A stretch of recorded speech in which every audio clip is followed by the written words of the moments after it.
बलरामपुर जिले के प्रतापपुर विधानसभा के वार्ड नगर में विधानसभा स्तरीय लोकसभा चुनाव को लेकर के कार्यकर्ता सम्मेलन आयोजित किया, जिसमें हजारों की संख्या में लोग मौजूद रहे।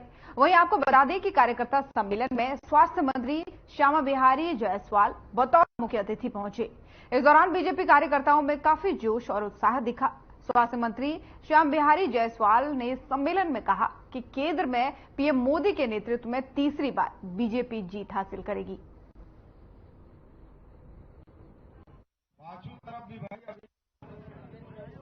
देखिए, मैं जमुना पांडे लोकसभा सरगुजा का विस्तारक हूं। साथ ही आज ये जो कार्यक्रम था विधानसभा स्तरीय कार्यकर्ता सम्मेलन था। कार्यकर्ताओं का सम्मेलन करना ये हमारा पुराना भारतीय जनता पार्टी का वो है। चाहे विधानसभा हो तो विधानसभा में भी होता है, लोकसभा चुनाव होगा तो लोकसभा में भी होता है। वही लोकसभा के चुनाव के मद्देनजर रखते हुए विधानसभा स्तरीय कार्यकर्ता सम्मेलन था। यह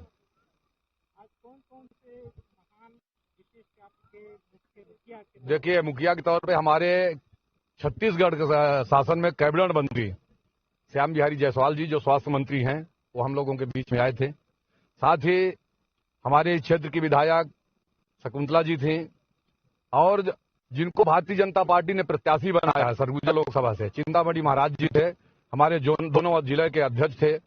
साथ ही लोकसभा के सह संयोजक अखिलेश जी, सह प्रभारी श्रीमती चंपा देवी जी, ऐसे सभी लोग हमारे मंच में थे। सभी मंडल के मंडल अध्यक्ष एवं बूथ तक के हमारे कार्यकर्ता यहाँ पे उपस्थित थे। क्या लगता है पिछले विधानसभा चुनाव से इस बार ज्यादा लीड करेंगे या उतना ही? देखिए, ये तो आप लोगों को भी अनुभव है कि पिछले बार की अपेक्षा इस बार हम लोग ज्यादा, क्योंकि ये हर व्यक्ति के अंदर में उत्साह भरा हुआ है। जब से राम मंदिर का प्रभु श्री राम की प्राण प्रतिष्ठा हुई है मंदिर में, उससे और लोगों में हो गया है। और मातृवंदना जो हम लोग चालू किए हमारी भारतीय जनता पार्टी की सरकार ने, तो उससे माताओं के अंदर जो खुशी है। इसके बाद जो गरीब लोगों के लिए आवास का काम भारतीय जनता पार्टी ने देने का काम किया है, जो भूपेश बघेल ने रोक के रखा था, उससे हर गरीब तबके के आदमी खुश है। इससे हम भी आशान्वित हैं कि निश्चित तौर पे पिछले बार की अपेक्षा अधिक वोटों से हम लोकसभा सरगुजा को जीतेंगे। मैं भारतीय जनता पार्टी मंडल प्रतापपुर से मंडल अध्यक्ष हूं। अक्षय तिवारी मेरा नाम है।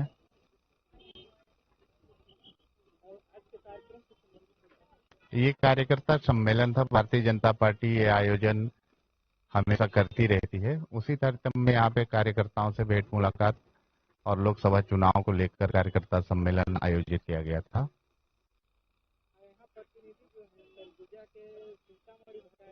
जी,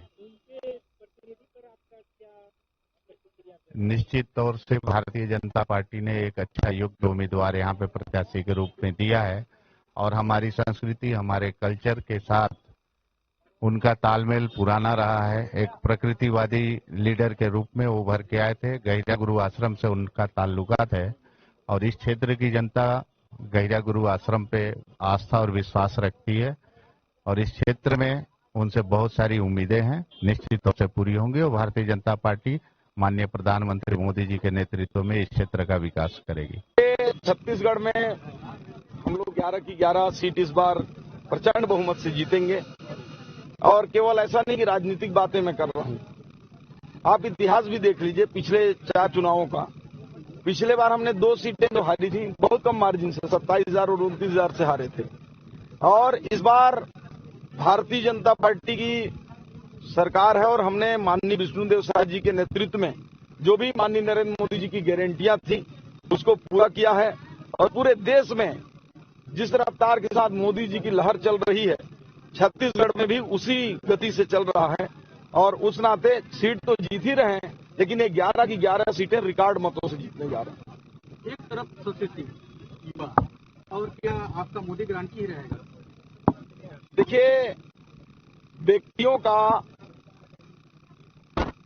राष्ट्रीय चुनाव में कोई बहुत ज्यादा विशेष रहता नहीं है, विचारों का रहता है।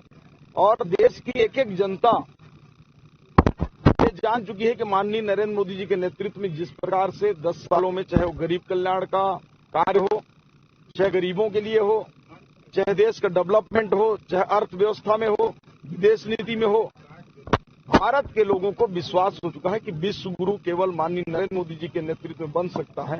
और ये बात सरगुजा सीट की जनता भी भली भांति जानती है। अब कांग्रेस का कैंडिडेट कोई हो, उसे भाजपा को फर्क नहीं पड़ता। मतलब पूरा मोदी गारंटी। निश्चित रूप से माननीय नरेंद्र मोदी जी की गारंटी और माननीय नरेंद्र मोदी और छत्तीसगढ़ में माननीय विष्णुदेव साय जी की डबल इंजन की सरकार इस चुनाव का एक बड़ा इस आधार है। हम इसको चुनौती नहीं मानते हैं। इसके जो अभी ये लोग 1 लाख के लालच दे रहे हैं, पिछले बार ही चुनाव में जनता ने इसको रिजेक्ट कर चुका है। जब ये 15,000 सालाना की हमारी बहनों के लिए ये घोषणा पत्र में जारी किए थे, हमारा 12,000 था। माताएं बहनें जानती हैं, पिछले भी चुनाव में इन्होंने 6,000 सालाना का घोषणा पत्र में घोषणा किया था।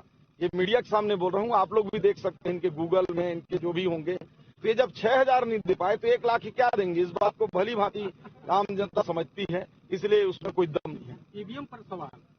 हाँ, निश्चित रूप से कांग्रेस क्या है, जब कोई हार उनके सामने दिख रहा है तो हारने के बाद भी जवाब देना पड़ता है ना। जिससे कबड्डी खेलते हैं तो कैसे, अरे पैर मुड़ गया तो नहीं मैं खेल पाया, वैसे ही कांग्रेस का हाल है। इनको बहाना चाहिए। ईवीएम को बोल रहे हैं, फिर चुनाव आयोग को बोलेंगे, फिर मोदी जी को बोलेंगे, फिर आखिरी में अपने कार्यकर्ताओं के साथ ये लोग लड़ाई झगड़ा करेंगे, आपस में मारकूट होंगे, तब ये बहाना इनका पूरा होगा।